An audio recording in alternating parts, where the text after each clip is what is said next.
Shalom umat-umat Tuhan yang diberkati Tuhan. Pada kesempatan ini senang rasanya kita akan bertemu dalam acara rangkuman sekolah Sabat 10 menit ke depan, dan kita akan merangkum pelajaran kita yang ketiga, perjanjian kekal. Sebelumnya mari kita berdoa. Bapa kami yang bersemayam dalam kerajaan surga, urapilah hati dan pikiran kami. Pelajaran ketiga pada bulan ini, kiranya melalui Roh Kudus-Mu Tuhan akan urapi hati dan pikiran kami, dan kami mengerti akan pelajaran yang Tuhan akan sampaikan kepada kami. Dalam nama Yesus kami berdoa. Amin. Saudara-saudara dalam Tuhan, mari kita membuka pelajaran kita yang ketiga, yaitu perjanjian kekal. Di dalam ayat inti dikatakan, Aku akan mengadakan perjanjian antara aku dan engkau, serta keturunanmu turun-temurun, menjadi perjanjian yang kekal, supaya aku menjadi Allahmu dan Allah keturunanmu. Saudara-saudara dalam Tuhan, pada Sabat petang, di dalam ayat inti dari pelajaran sekolah Sabat kita, ada penekanan yang Tuhan sampaikan, satu janji kepada kita dan keturunan kita akan menjadi murid atau anak Tuhan jika kita tetap setia di dalam Tuhan. Di dalam pelajaran sore Sabat ini dikatakan bahwa Tuhan memberikan Injil kekal, yang itu juga adalah perjanjian antara umat-umat Tuhan dengan Allah-Nya. Di dalam Wahyu 14 ayat 6 juga ada disinggung juga Injil kekal bagi umat-umat Tuhan. Sama seperti Abraham, Tuhan juga memberikan perjanjian yang ada di dalamnya adalah Injil, yaitu keselamatan bagi seluruh umat Tuhan. Saudara-saudara, dalam pelajaran satu minggu ini, apakah dasar dari perjanjian Allah itu? Dan kemudian pertanyaan berikutnya adalah, bangsa yang mana yang menjadi bangsa perjanjian? Lalu, apa isi dari perjanjian atau kitab perjanjian? Dan kemudian apa komitmen kita dalam perjanjian itu? Dan yang terakhir, mungkin kita akan merangkumkan gambaran dari perjanjian yang Tuhan berikan kepada kita. Saudara-saudara, apa dasar dari perjanjian? Di dalam Kejadian 15 ayat 6, lalu percayalah Abram kepada Tuhan, maka Tuhan memperhitungkan hal itu kepadanya sebagai kebenaran. Saudara-saudara, di dalam pelajaran kita ada 3 penekanan yang diberikan. Yang pertama adalah kasih karunia. Allah memberikan perjanjian karena Tuhan mempunyai kasih karunia kepada kita manusia yang berdosa. Tidak ada harapan yang lain sebenarnya. Hanya ada ketika Tuhan memiliki kasih karunia. Yang kedua adalah ketika umat Tuhan beriman kepada Allah.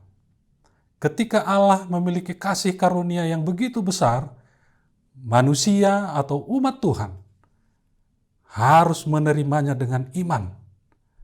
Lalu yang ketiga adalah ketaatan.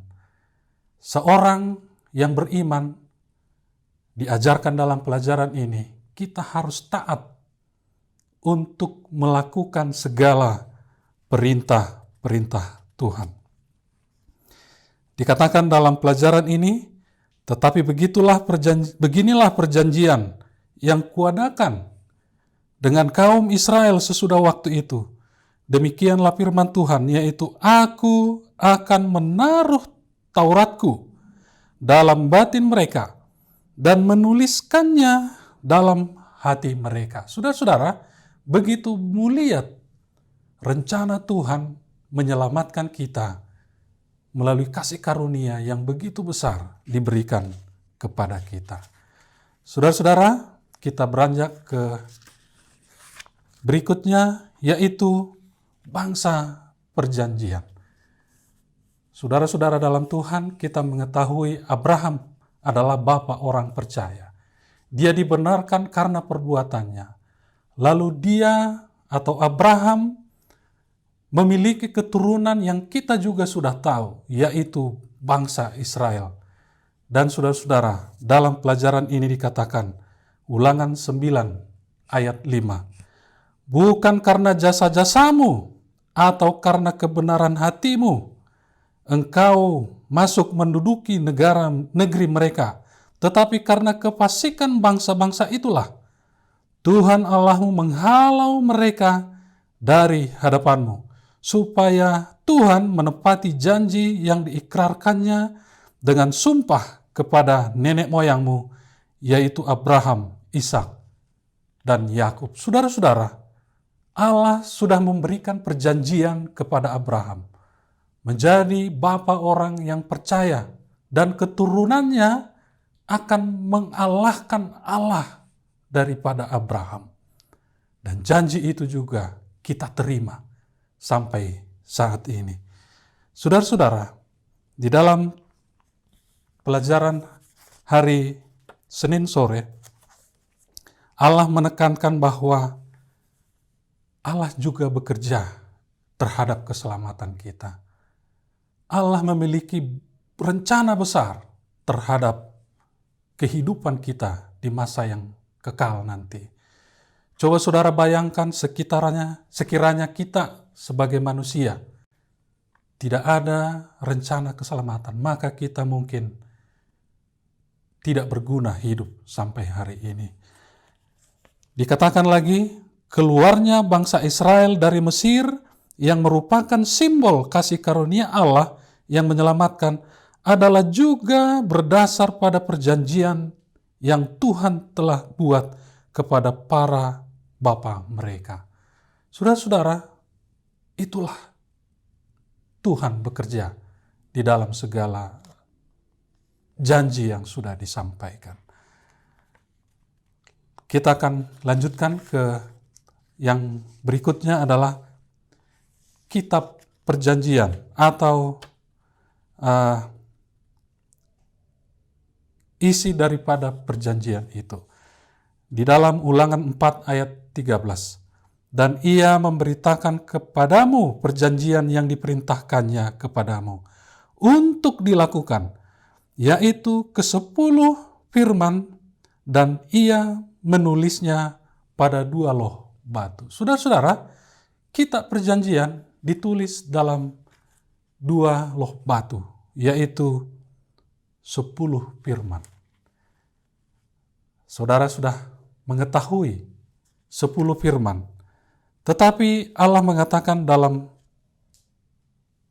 pelajaran ini bahwa ia memberitakan kepadamu perjanjian yang diperintahkannya kepadamu untuk dilakukan, yaitu ke-10 firman, dan ia menulisnya pada 2 loh batu. Jadi harus melakukannya, melakukan 10 firman Allah. Itulah kitab perjanjian yang Tuhan berikan dalam buku Ulangan. Saudara-saudara, dalam buku Ulangan kita akan sering melihat bagaimana perjanjian itu ditulis dari masa ke masa seperti diulangi kembali. Makanya kitab Ulangan sering disebut kitab perjanjian. Baik, kita melangkah ke hari berikutnya, yaitu komitmen terhadap perjanjian. Atau di hari Rabu, ya, judulnya umatnya yang khusus. Ada komitmen umat-umat Tuhan yang sudah menerima atau beriman kepada Tuhan. Maka orang itu adalah orang yang disebut khusus. Orang-orang yang menyerahkan hidupnya di dalam Tuhan. Di dalam Ulangan 26 ayat 19. Dan ia pun akan mengangkat engkau di atas segala bangsa yang telah dijadikannya, untuk menjadi terpuji, ternama, dan terhormat. Maka engkau akan menjadi umat yang kudus bagi Tuhan Allahmu, seperti yang dijanjikannya. Begitu mulia Tuhan memberikan janji kepada kita, memberikan kehormatan, ya, lalu memberikan ternama, lalu menjadikan kita terpuji. Itulah umat-umat yang setia atau menerima Allah menjadi Allahnya. Dan itulah yang menjadi komitmen kita, selalu membawa iman kita dalam hidup kita, bahwa Tuhanlah yang menyertai kita sepanjang hidup kita. Lalu yang berikutnya adalah gambaran perjanjian. Di dalam Ulangan 14 ayat 1 dikatakan, kamulah anak-anak Tuhan Allahmu. Di dalam sebuah perjanjian ada dua partis atau bagian yang disebut, ya, yang menjanjikan, yang diberi janji, dan kita yang diberi janji disebut anak-anak Allah. Saudara bisa bayangkan begitu mahalnya kita dibuat. Maka di dalam pelajaran ini, saudara-saudara, kita disebut anak-anak Allah. Maka bawalah karakter Allah itu dalam kehidupan kita. Bagian yang terakhir, saya akan membacakan satu kutipan yang terdapat di dalam Ellen G. White, Our Father Care, Maret tanggal 6. Dikatakan di sana, keselamatan umat manusia sesungguhnya menjadi tujuan Dewan Surga. Perjanjian belas kasihan dibuat sebelum dunia dijadikan. Ia telah ada sejak kekekalan dan disebut perjanjian kekal. Begitu pasti sebagaimana tidak pernah ada waktu ketika Tuhan tidak ada. Sungguh pasti tidak pernah ada momen ketika itu tidak menggembirakan pikiran kekal untuk menyatakan kasih karunia-Nya kepada umat manusia. Tulisan ini sama yang ditulis 1 Petrus 1 ayat 20, bahwa kita juga sudah dipilih untuk diselamatkan. Saudara-saudara, berbanggalah menjadi anak Tuhan. Saudara sudah dijanjikan untuk diselamatkan. Pertanyaannya sekarang, bagaimana saudara merespon perjanjian kita kepada Allah kita? Semoga rangkuman ini bisa menolong Bapak, Ibu, Saudara-saudara untuk memahami pelajaran sekolah Sabat. Dan kami akan tutup dalam doa. Mari kita berdoa. Terima kasih ya Tuhan atas berkat dan kuasa-Mu untuk memberikan kami penerangan, dan biarlah Tuhan akan utus Roh Kudus-Mu kepada semua umat-umat Tuhan. Ketika mendengar rangkuman ini, Tuhan akan terangi hati dan pikiran mereka lebih dari yang sekarang. Terima kasih Tuhan, dalam nama Yesus kami berdoa. Amin. Saudara-saudara, biarlah rangkuman pelajaran sekolah Sabat ini menolong kita. Jangan lupa subscribe, like, berikan komen saudara dalam channel ini, dan kiranya Tuhan memberkati kita semua. Amin.